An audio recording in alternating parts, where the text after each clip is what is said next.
world generally. By the 1830s, this became a very important part of the economy, but certainly a controversial one. Much more popular in big cities, much more popular in eastern urban areas, much less popular on the frontier. And there were still a great number of people, especially followers of Andrew Jackson, who believed that this is kind of offensive to American notions of liberty. The bank is a big, distant, central institution. The economy, banking, they believe should be local. In 1832, this is the 4 years ahead of the bank's scheduled recharter in 1836. In 1832, the director of the Bank of the United States, Nicholas Biddle of Pennsylvania, puts forth a proposal to have the bank's charter renewed for another 20 years. He thinks he can get this done with the current Congress. He also thinks it will embarrass one of his political enemies, Andrew Jackson. Sorry, Miss Jackson. Jackson, though, in a major political move, vetoes the renewal of the Bank of the United States. And one of the documents I've assigned to you in the American Yacht is his veto message. A lot of historians say if you really want to understand Andrew Jackson, read that veto message. It's perhaps the clearest articulation of his philosophy of government. But the consequences of that veto are very serious. Like I said, the bank had become very important. It has a stabilizing effect on the economy. It issues a currency that has a lot of legitimacy across many parts of the country, which was important because then most currencies were printed by local banks. Once one traveled a short distance from that local bank, the currency was much more accountable. The BUS could help with those transitions. Jackson vetoes the bank's renewal. This throws the economy into a very turbulent period. Speculation goes unchecked. This is particularly a problem in all of these western areas that are being brought into the country through indigenous expulsion. So think the present-day Gold South, what was it called, the Old Southwest, the present-day Midwest, and the Old Northwest. The Bank of the United States can do nothing to keep speculation in check once it has been vetoed. And then the other issue is that since the Bank of the United States was the depository for the federal government, this is where the federal government took all of its revenue from licenses, land sales, tariffs, duties. It took all of that money and deposited it. Well, now the federal government needed a new bank. Who gets to do the banking? Well, Jackson's friends, pet banks. Another example in many respects of that spoiled system of the Jacksonian period. So all of this is happening at the same time. The veto, speculation runs unchecked. There are major currency problems. Some of the pet banks are far more stable than others. Many of the pet banks lend out that have far more money than they should. By 1837, which is the year Jackson leaves office, there's a major recession. It's the panic of 1837, a recession unlike anything seen in American history. And thousands of people are losing their homes, they're losing their farms. Most of the blame, though, goes to Jackson's successor, his second vice president, Martin Van Buren. But for our purposes today, this panic of 1837, and really the market revolution we talked about last time, these kind of major economic events, these things that are really making people question their lives, question the direction of their lives, question the degree of control that they have, that is driving people toward religion, it's driving people toward reform movements. It's a very important part of understanding that market revolution. On the one hand, you have the economic aspect and you have the social aspect, and they are intimately related.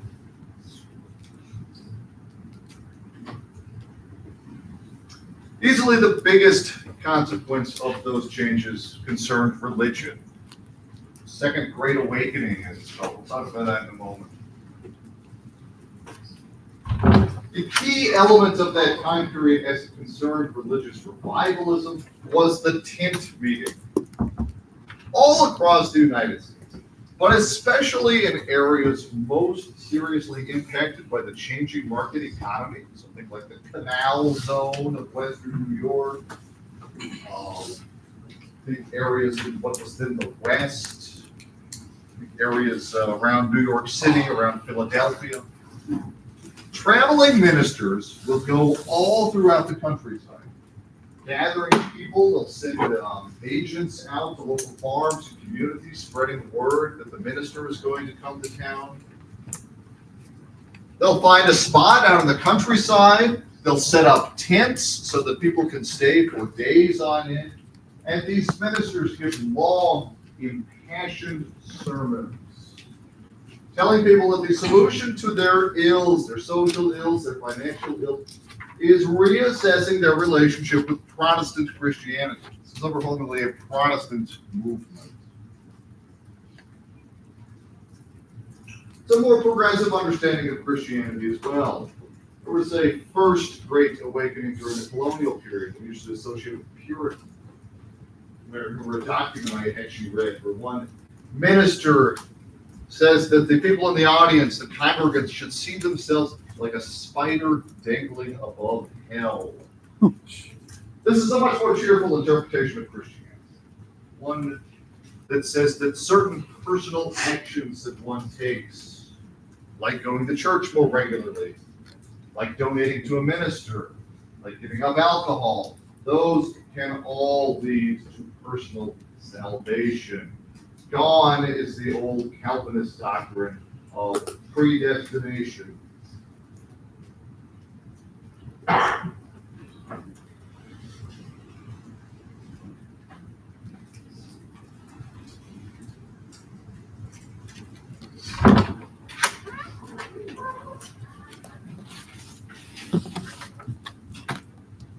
The Second Great Awakening began in response to the market revolution in the 1820s and continued into the 1840s. It resulted in several different things. Rise in reform movements based around certain Christian principles, especially abstaining from alcohol. Greatly increased church attendance in many parts of the country. Revived interest, especially in Protestantism, especially certain denominations within Protestantism, like Baptism and Methodism. But like I mentioned a moment ago, the biggest iteration were these camp meetings, these long, impassioned, very well-attended meetings all across the country, and especially in areas most heavily touched by the market revolution. The most famous is called the Burned Over District. Burned over because these tent revivals would go well into the night. And people would listen to the minister, they would watch the minister by burning a torch and holding it in the air. That was their form of illumination. The Burned Over District refers to the area along the Erie Canal, the Canal Zone. Albany to Buffalo along Western New York. The Second Great Awakening and tent revivals touched many parts of the country, but none more profoundly than that canal district. It's called Burned Over because people said just about everywhere along that canal, people had gathered, they had held those torches at nighttime, and they had listened to those Protestant ministers share this new idea of Christianity. It was an idea of self-determination, self-improvement, an idea that there were certain actions that people could take to improve elements of their lives, to improve their relationship with Christianity, and ultimately to improve, really, the final outcome. Where they went when they died.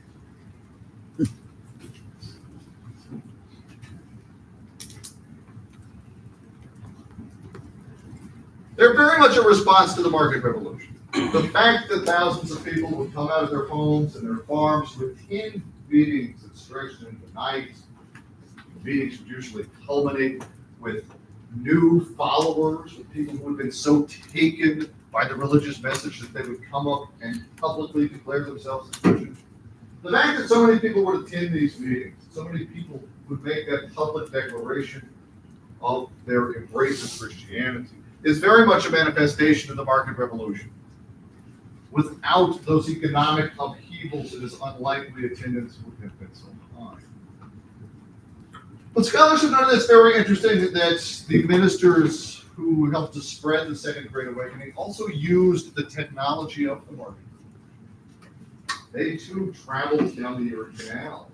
They used railroads. They used telegraphs to spread their message.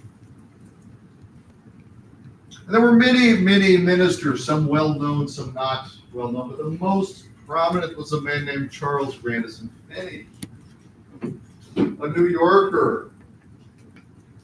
Very interesting. Really a beneficiary of the changing market. He was a lawyer, someone who was quite successful in his professional life before he became a minister. And he uses a number of the same oratorical skills, the same argument making that he did as an attorney in his turn as a minister. He makes a logical, impassioned argument for why people should become Christians and for why they should spread the faith. It's an important kind of theme here. A great number of new ministers and new missionaries grew out of this movement. At the turn of the 19th century, there were maybe 2,000 Protestant ministers and missionaries in the United States. By 1845, maybe 40,000. Massive growth. That was an objective. Convert people to Christianity. Take pre-existing Christians and increase their zeal, increase church attendance.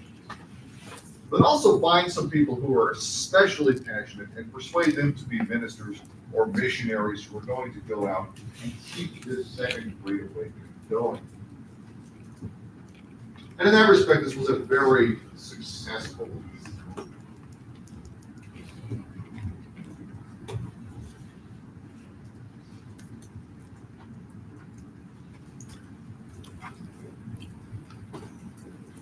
I'm going to share a couple of examples of what that movement would have looked like, some of the consequences of it. And in this case, at least, some of the downfalls of that movement. Marcus and Narcissa Whitman were young adults, people in their early 20s, who had very much been affected by the changing market economy in their native New York. They were the kind of people who were very likely to attend tent meetings. All right, they'd been raised in Protestant Christianity.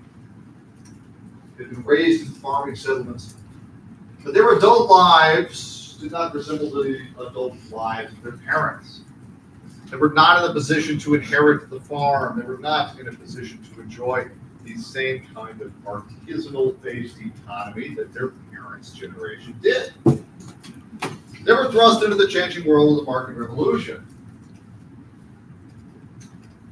And so, while they were attending a tent meeting in Western New York, they first of all met each other, realized that they had similar interests, a similar commitment to evangelical Christianity.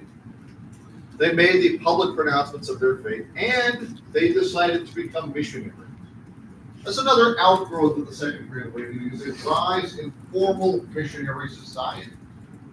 Organizations, private organizations, although they would sometimes do the work of the United States government abroad, but private organizations who would recruit people, mostly young women, but also men, and a good number of married couples like Marcus and Narcissa. After they marry and fall in love, they do eventually. Missionary organizations would convert people like this. They would give them resources, and then they would send them out on missions, either missions abroad, examples of missionaries going to Africa, China, South America, but also missions who would go and convert indigenous people. Missionaries operating with at least tacit state support had been active amongst indigenous groups in the South for a very long time. Giving Christian instruction in English, working to see that alcohol be removed. But they're also active in the West, including very far-flung parts of the West. And so Marcus and Narcissa Whitman, along with a couple of other missionaries, go all the way out to the Oregon country. Oregon is not brought into the Union as a territory until the late 1840s. At this time, 1830s, it's a British territory. It's well outside the boundaries of Louisiana Purchase, well outside the foundation boundaries of the West. Missionary Society sending these people to mission to the Cayuse indigenous people is really evidence of the sale of some of these people. They think they can bring Christianity coast to coast, even to places that are extremely far from the borders.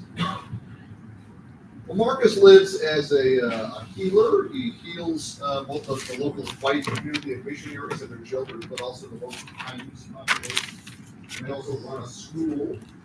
But like a lot of missionaries and other settlers did, Marcus and Narcissa Whitman brought infectious disease with them as well. Ended up killing a group of Cayuse indigenous people through whatever viruses they were carrying in their bodies. And the Cayuse retaliated. They killed Marcus and Narcissa Whitman and a number of other people. So it's an interesting example to consider, both the zeal, both the thrust of these missionary movements, and to consider the limits. There's a great deal of hubris when you think about it, an idea that they could meet these very naive young missionaries who have been converted at a very passionate campaign, send them all the way to the Pacific Ocean and expect them to have great success in an indigenous space. And ultimately, it's a story still in the late 1830s of indigenous power. To provide another example, a very well known one that's very important. Joseph Smith, the founder of the Mormon Church of Jesus Christ of Latter-day Saints, was living in the New York frontier, not too far removed from this canals. Smith would have had quite frequent contact with itinerant ministers and things like Anthony. Smith always claimed that one day he was called by an angel to go into the woods, start digging, and was led to a series of gold plates. And those gold plates contained another book.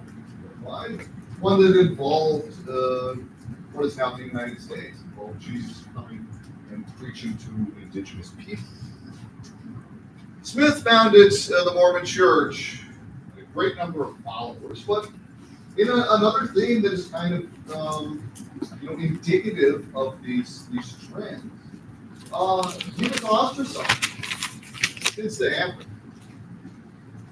Pre-existing religions, Methodism, Baptism in particular, did really well during the Second Great Awakening.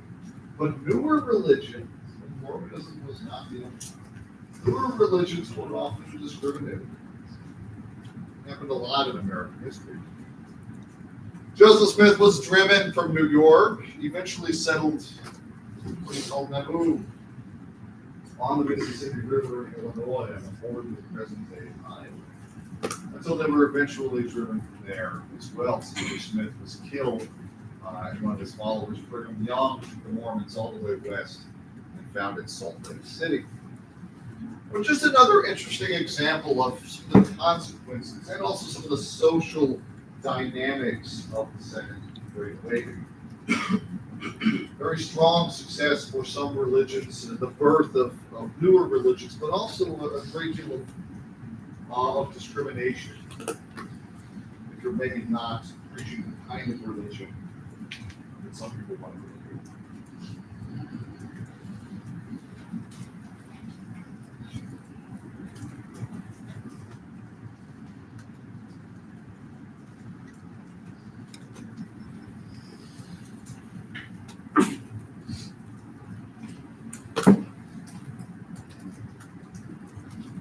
The Second Great Awakening relied ultimately on a distinct kind of interpretation of Christianity. We've discussed this older Protestant, Puritan, Calvinist interpretation of Christianity before, the one that would have shaped development of New England.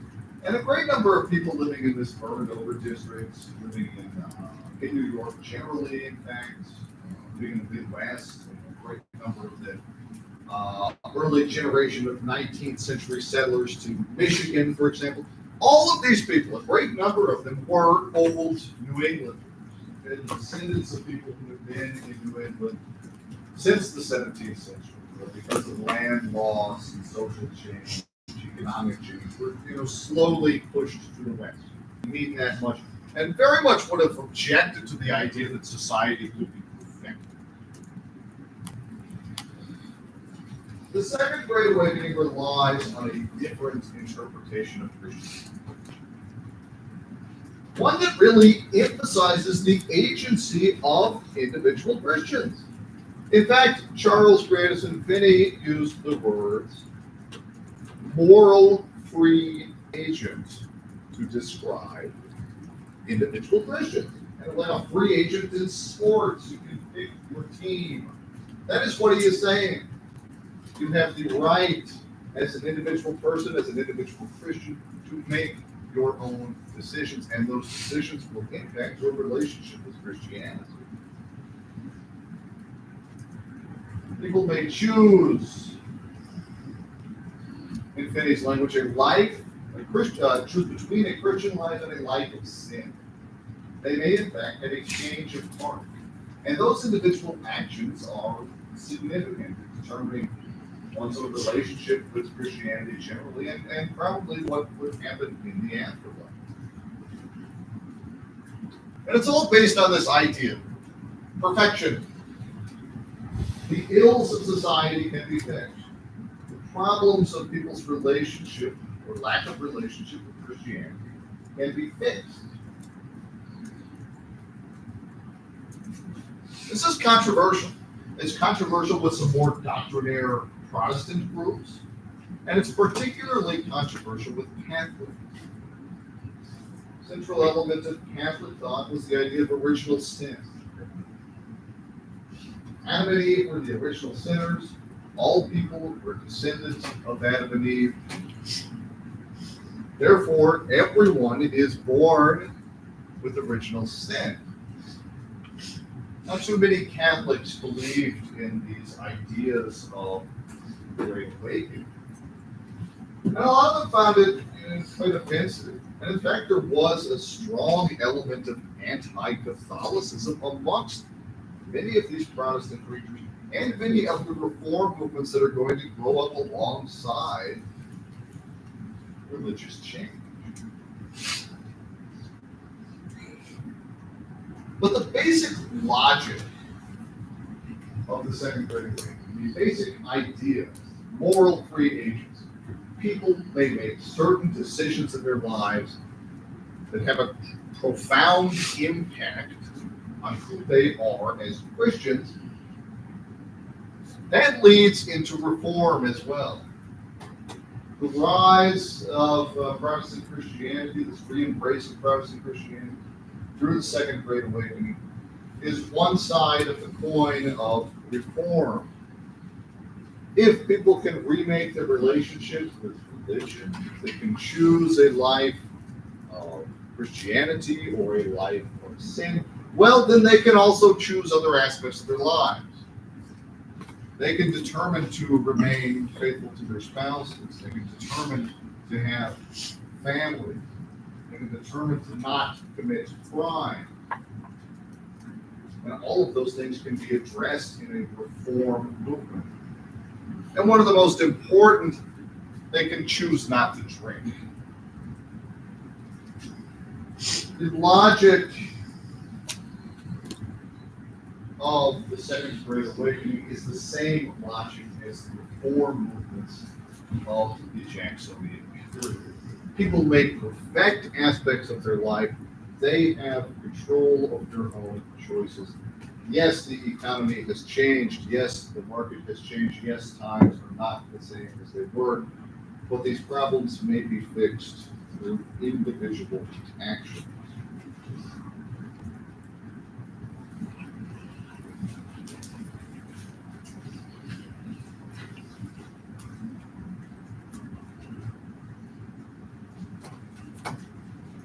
This line of thinking leads to a massive proliferation of reform movements.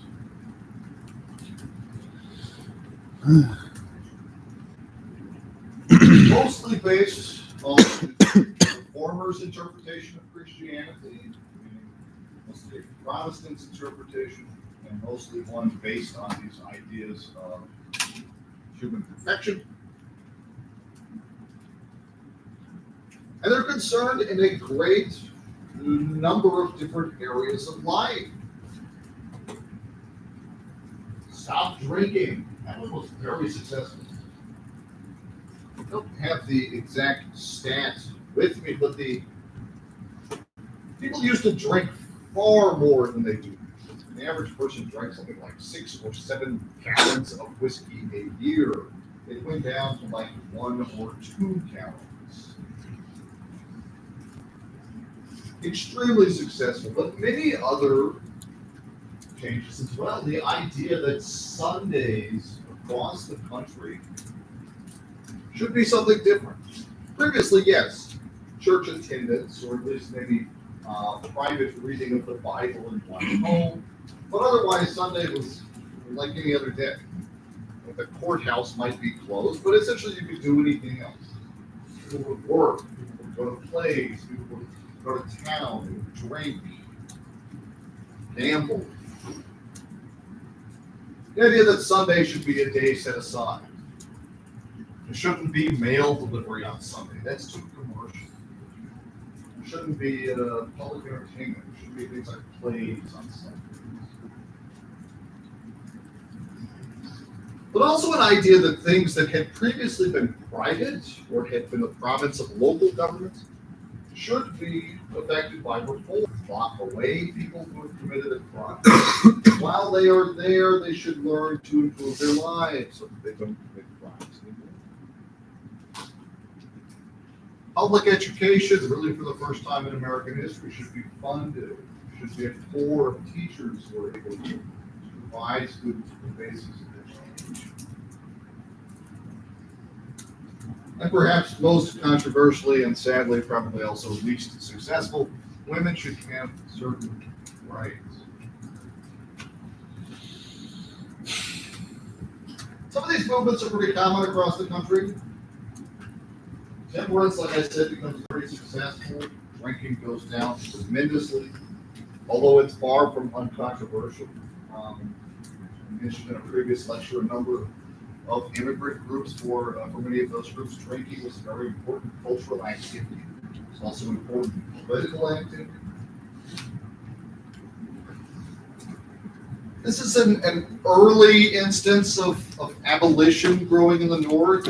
Obviously, that is never going to be much of an issue in the South. We'll talk a lot more about abolition coming up.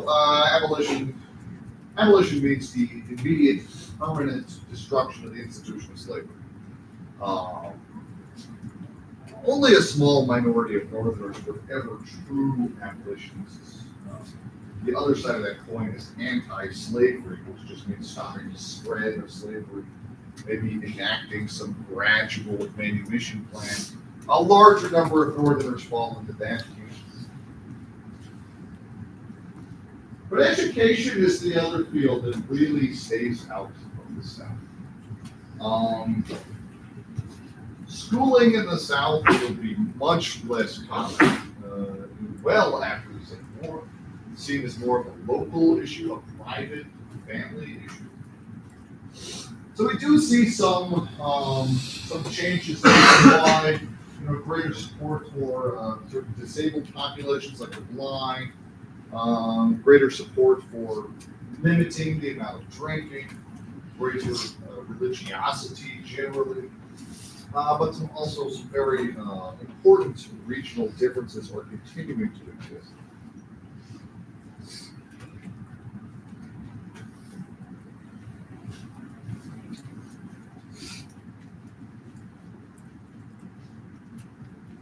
talk about one kind of interesting example that rose out of this era of reform. An example that shows really how far that idea can be taken, and particularly this idea of perfecting society. And that's the rise of utopian communities.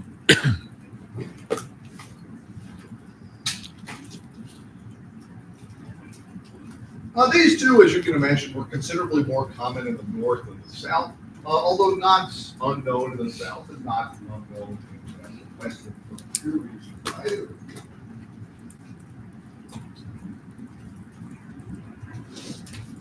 They took their name from Thomas More, an English author who famously wrote a book about utopian society.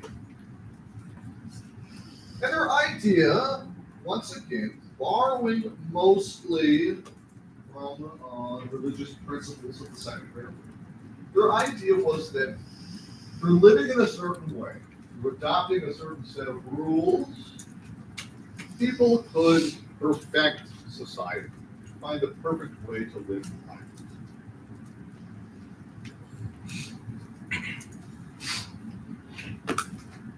They vary widely. Most are religious. Most are based in some kind of Protestant teaching. Some can be outright dictatorial, operating a little like a cult. One scholar called the iron discipline of a single leader. Some are much more communitarian. And it was very often, very common, I should say, based on these issues with Jacksonian era. I've heard one scholar describe Jacksonian era capitalism as like a casino. Okay? People could make a lot of money. People could also lose a lot of money. And it seemed very unstable, very unpredictable. And much like any casino, the house always wins.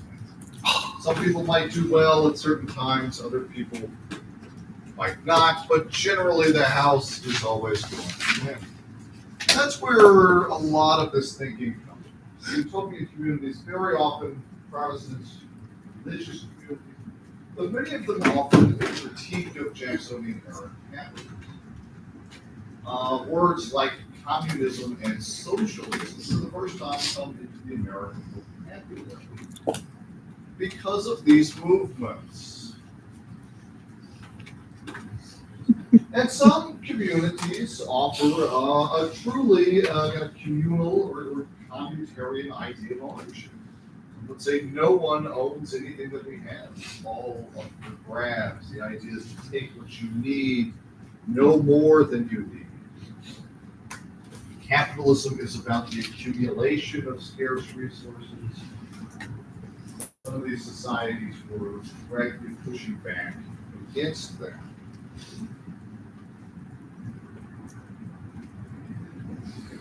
Some have very different ideas of gender relations, very different ideas of marriage. Some prohibited marriage altogether.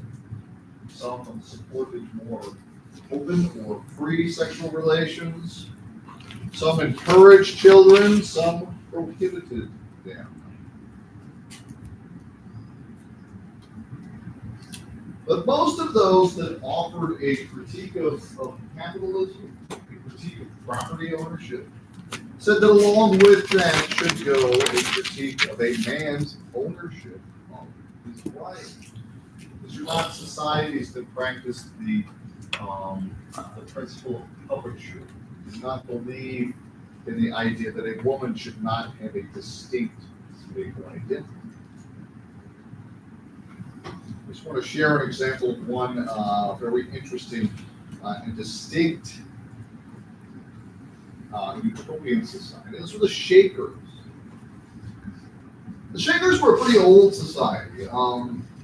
Actually started in 1774. Well, that was their first migration to the U.S. Society that started in England. And like a lot of these, slowly moved farther west. They too did not believe in capitalistic accumulation. They wished to offer a critique of Jacksonian capitalism, believed in Protestant beliefs. Today, they're really well known for their furniture. Very simple, very kind of classic furniture design. You can go out and buy Shaker style furniture. I'm not sure how many people know the history of it, though. I showed these beds not only because of their stylistic elements or lack thereof, but as you can see, they're all singles. What Shakers believed in more than anything was a complete and total abstinence from sex. Not just premarital sex, not just non-reproductive sex, no sex. No one anywhere, married or not, could have any sex. Virgin purity, as they called it, was a pillar of life. And everyone, men and women, lived together in these kind of dormitory-style settlements in their little single bed. What's kind of interesting, there's no sex, that there's no reproduction.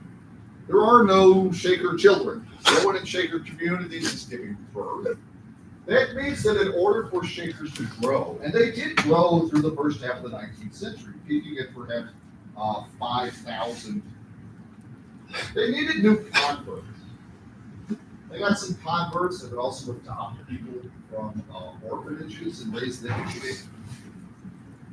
What's kind of interesting about the Shakers, peak in the 1840s, but it takes a long time for them to die out. And there's still Shakers today. In fact, there's one Shaker community in Maine today. And because of the no sex, no reproduction policy, there's only 2 members. And they both said that they're fine. That really, once they die, Shakerism will.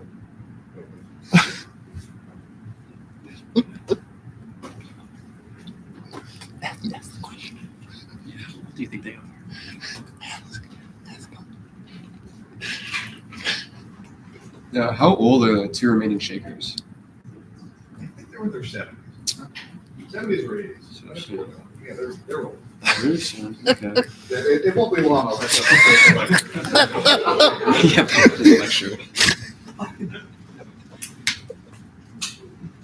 There's all kinds of utopian. Some based more on That's a good economic question. principles, some based on religious principles, some as kooky as Shaker. But they're the exception. Utopian communities are an interesting phenomenon, but they're not one that really draws in more than several thousand. They're an element of this reform culture, a manifestation of the market revolution.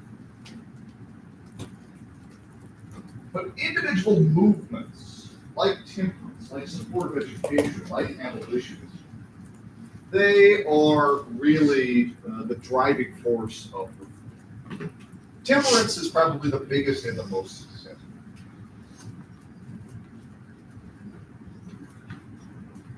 Many of these movements also have a very particular class consciousness.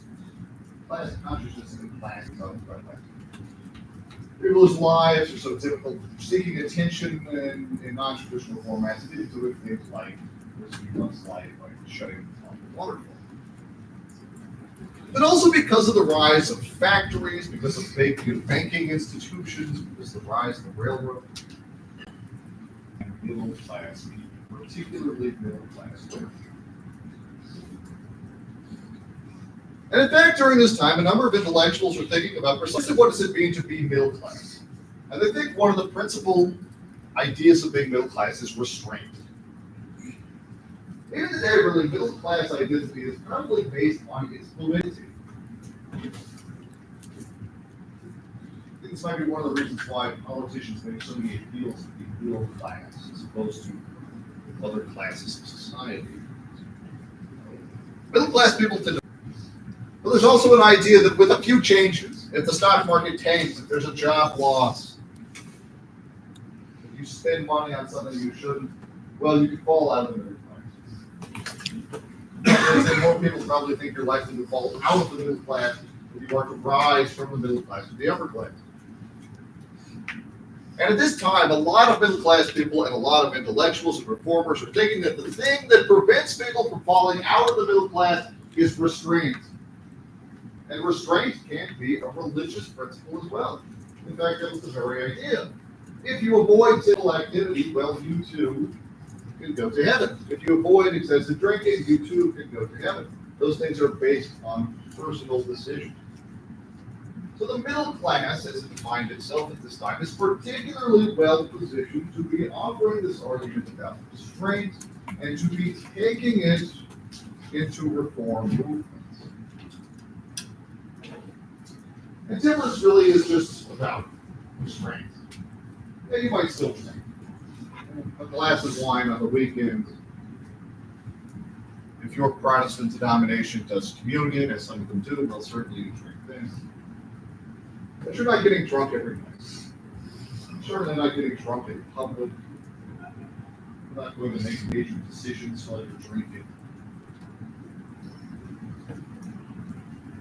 There's that stat I was looking for. Half drinking across the country is halved in 10 years, in large part because of the temperance movement. It's wildly successful. Middle-class reformers go all over the country. They preach the message of temperance. They say there is something Christian and godly about it, and they have a great deal of success. Question? Is this when the churches switched from drinking wine to like the juice that we drink today for communion? Some churches were definitely still sticking with wine, and some were moving away. So yeah, it's both.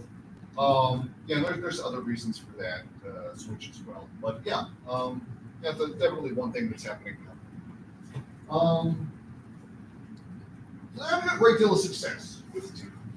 It seems to fit particularly well into middle class ideas about religion, about restraint.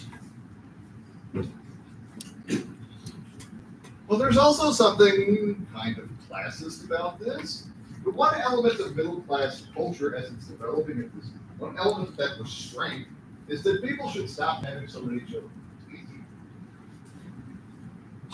All right, they probably would have liked the Shakers, right?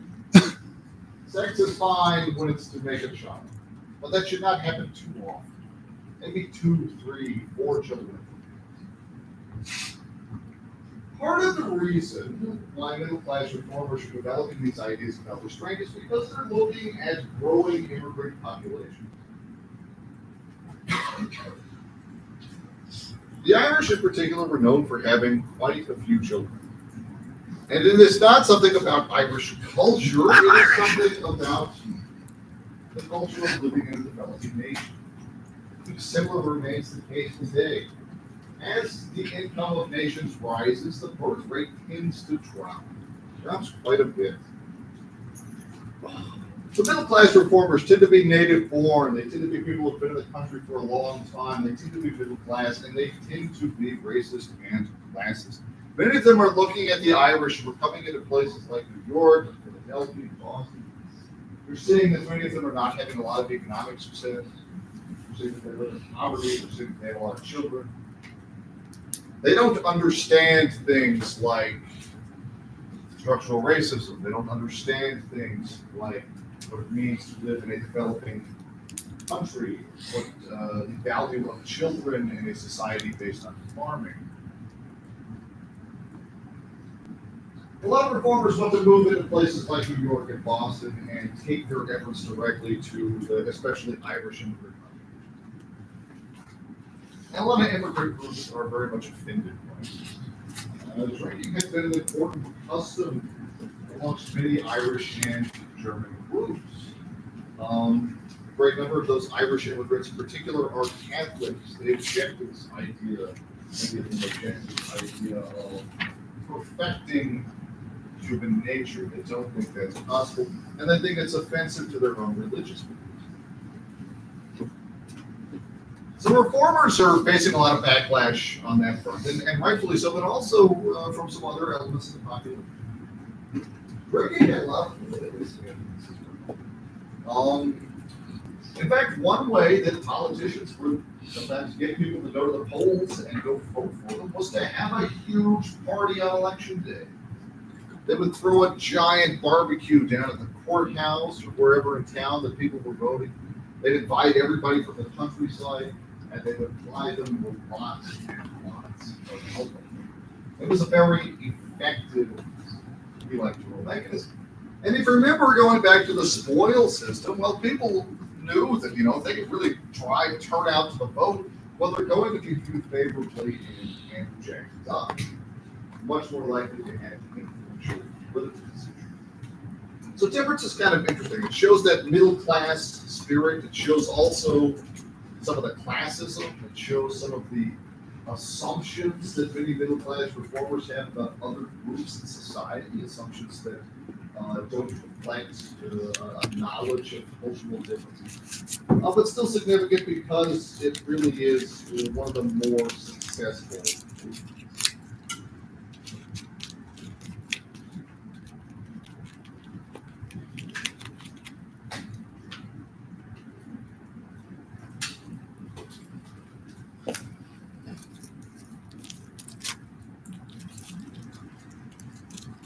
Temperance has some success north and south. And in fact, enslavers like temperance quite a bit because it's a way of controlling the enslaved population. Enslaved people will sometimes steal alcohol from the enslaver and go trade it amongst poor white populations. Not having as much alcohol around was something that enslavers liked in the South.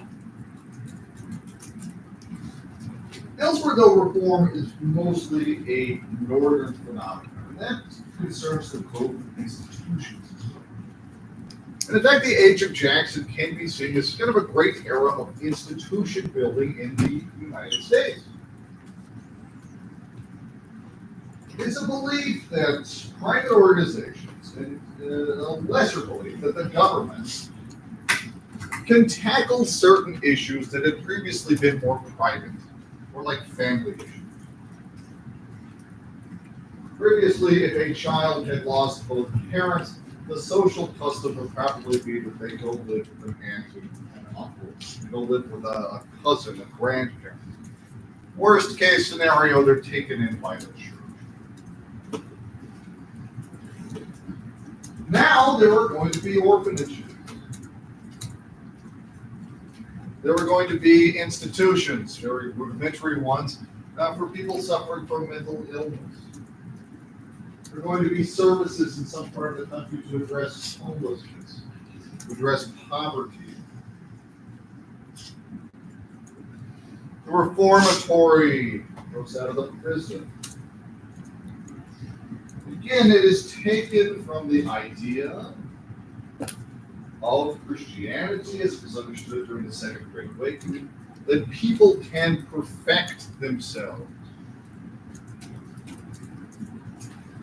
If a child has lost their parents, they can be taken in by a group of people who are not related to them, but who will care for them, provide them with food, provide them with instruction. They will receive some of the things they had received from a family,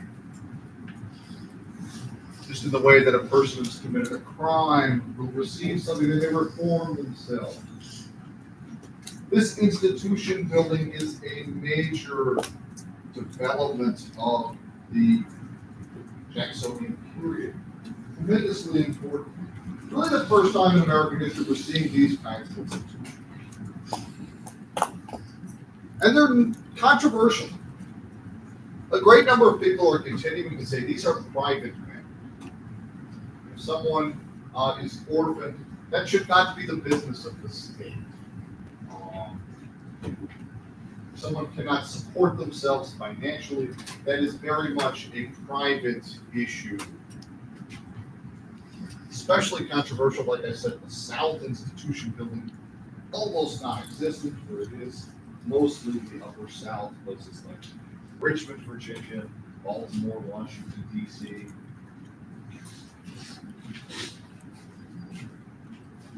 very much based in these class biases. All of these reform movements are middle class in origin, all believing in restraint, all believing that these ills can be solved through behavior, because they think that is the root of these problems. It's not structural racism, it's not discrimination, it's not something structural about the economy, it's not an issue of law being discriminatory. It's because people have made bad actions, they've taken bad actions, I should say, made bad decisions. But if they stop making those decisions, if they receive the kind of support they need, they too can perfect their lives and ultimately perfect society.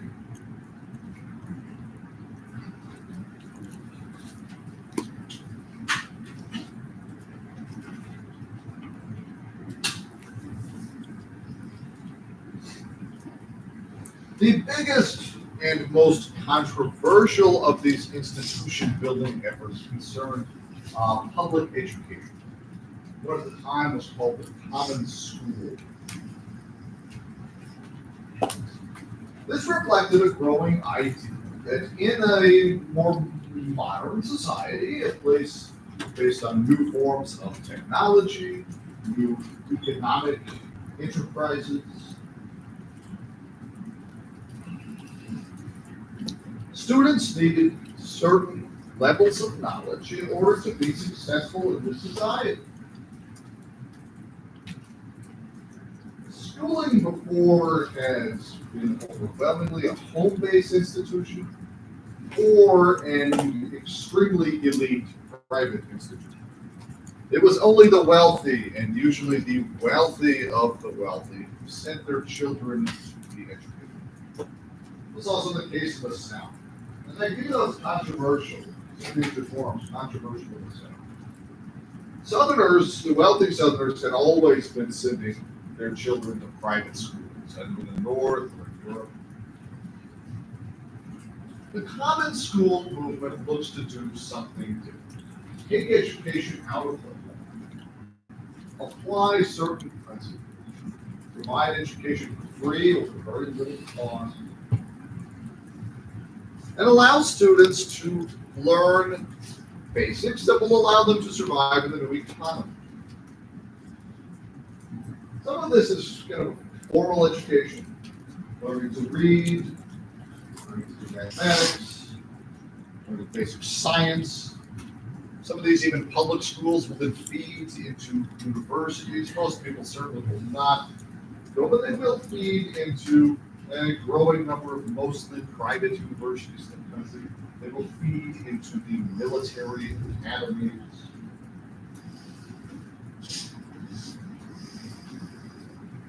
They were designed, in the words of Horace Mann, like you can see here, to equalize the conditions of man, to break down barriers of inequality, allow people, in principle at least, to have a chance. But there's another element of this as well. Talk about a more formal curriculum, learning to read, learning basic science and mathematics. There's also what we call the silent curriculum.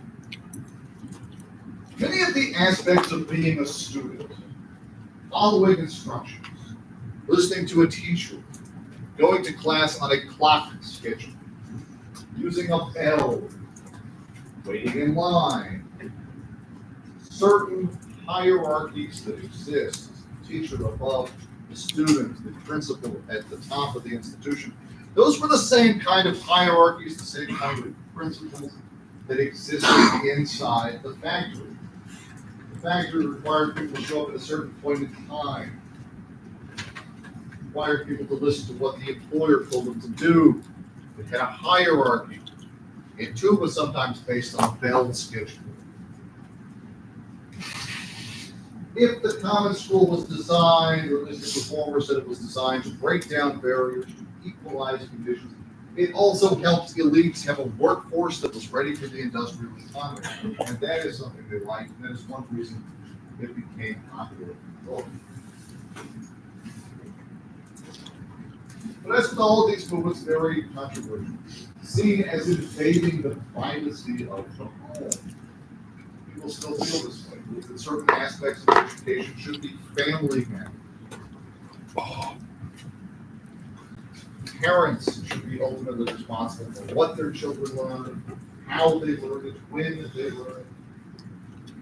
A great number of people found the rise of the common school to be deeply offensive to ideas of parental rights. Those elements existed in the South, but more people saw that as dangerous to the institution of slavery. Most southern states banned enslaved people from learning how to read, banned enslaved people from formal education, and banned white people from offering education to the enslaved. That if they could read about information like the Haitian Revolution, if they could read about the French Revolution, if they could read Enlightenment literature, they could foment revolutions. You could bring down the South. So once again, it's an area where we see a great deal of reform, a tremendous effort in institution building, but one that is far from uncontroversial and far from common across the entire.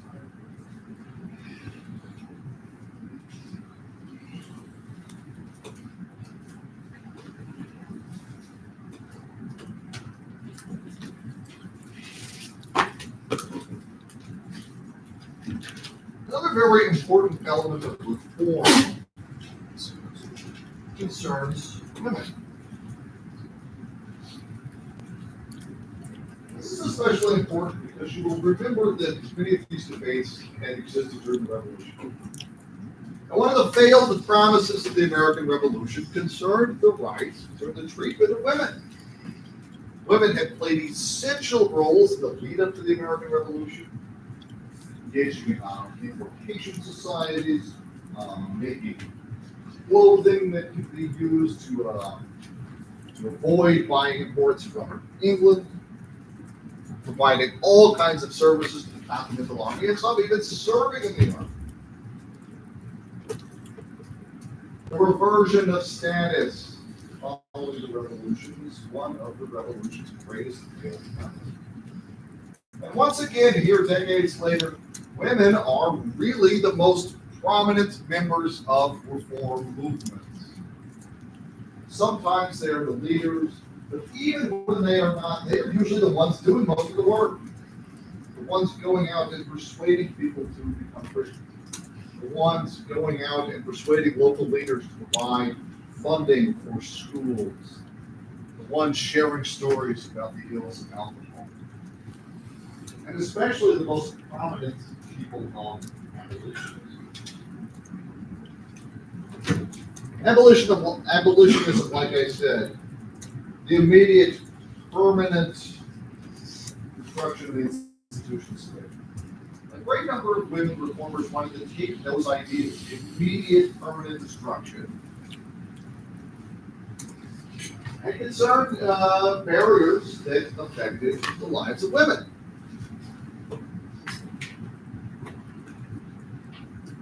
If, according to abolitionist doctrine, all people had a right to be free, slavery should be ended immediately and permanently, well, a great number of women are saying things like coverture should be ended immediately and permanently.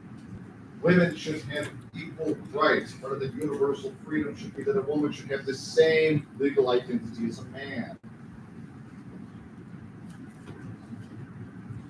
And I mentioned briefly a couple of weeks ago this idea of public and private spheres that are emerging during this market revolution. This very gendered idea that some people held that a man should go out into the public world of the market, should go out and earn a living, should go out in the rough and tumble world of commerce, while the wife stays at home. The man is in the public sphere, the wife in the private sphere of the home. She is not engaged in politics. She does not do business outside of the home. That is the man's world. The women's rights movement of this time is very much an indictment of that, very much an indictment of separacy. And what we see is a great number of women going into that public sphere. Kind of hard to wrap our heads around sometimes, but For many men of this time period, the idea of a woman standing in front of a crowd and sharing her opinions on subjects like the economy, politics, slavery, deeply offensive to male sentiments. So when this woman, Maria Stewart, lectured to a mixed crowd, that means a group of both men and women, a great number of these men who held these very troubling gendered ideas were quite concerned. But it seems kind of moderate today. Simply a woman sharing her ideas, simply sharing her perspective, and sharing that amongst men and women. It was a big deal. It was a very, very big deal. It was also a big deal when coverture goes away. The reason that it went away, though, was maybe a little less. It's interesting to look at which states get rid of coverture first. You might think, oh, it's Massachusetts, it's New York, it's Mississippi. Did Mississippi really believe in equal rights for women? No. But Mississippi was on the frontier. Mississippi was an area that people were moving to in the aftermath of the Panic of 1837. Local politicians understood that if they get rid of coverture, a man who is deeply indebted would just transfer his assets to his wife. Those assets can't be seized with credit. So we look at women's rights, we see some very interesting and important changes, and we also see some of the same. But it's very important nonetheless. Very much an indictment of this idea of separate spheres, very much an indictment of the failures of revolutionary practice. And it culminates really here in 1848.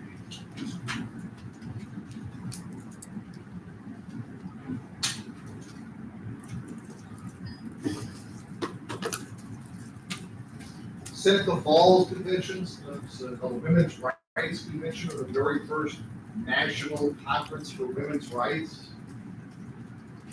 I say culminated, sadly, because the next national conference for women's rights, the one that's held on the same kind of scale, field as the national conference, doesn't happen until 1987.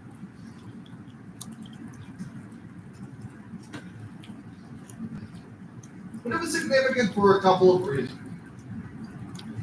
It's significant because it blended some of the ideas of abolitionism with ideas of women's rights.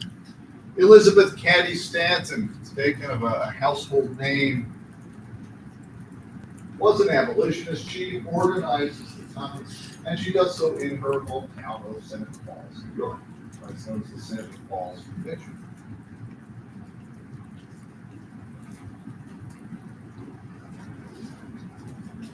Well, she and Lucretia Mott, like Susan B. Anthony, are abolitionists. They believe in that abolitionist principle of universal freedom, and they believe in the abolitionist principle of immediate abolition of slavery, but also of laws, customs, and practices that restricted the rights. This is the first time, as you see here on the slide, the very first time that an organization publicly calls for women's suffrage. As you probably know, this will not come for another about 70 years.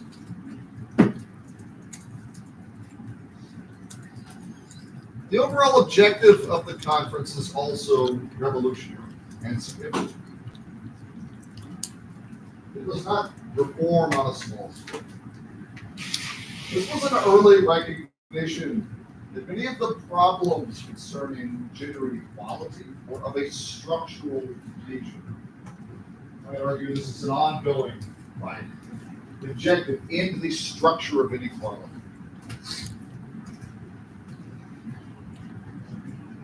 And very interestingly and very boldly, all right, remember this is a time when there are such patriarchal ideas existing in society that the sight, for many men who buy into these gendered patriarchal ideas, the sight of a woman giving a lecture to a mixed crowd is offensive.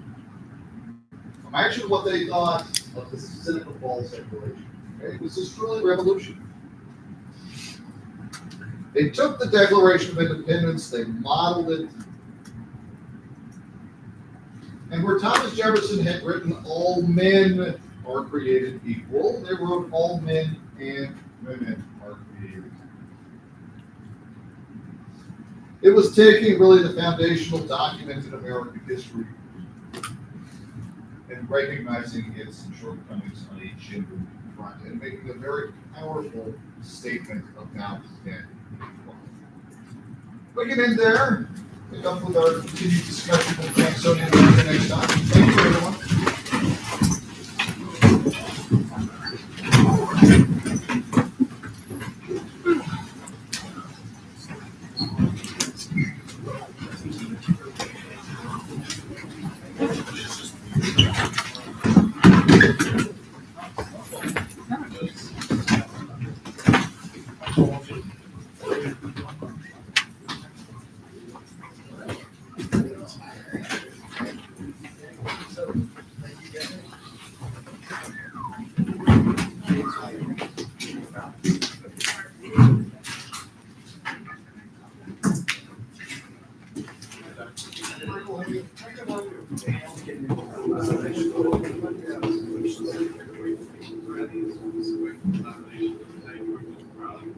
No, very broadly,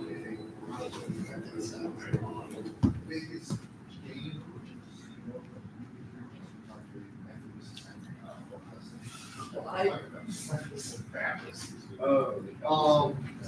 but no, yeah, very broadly, a Protestant movement.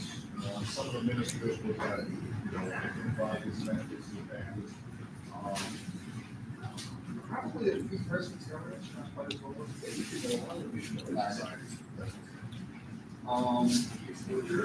And some ministers would have identified as Love you, Miller Madison, Clinton. Can't wait to see you.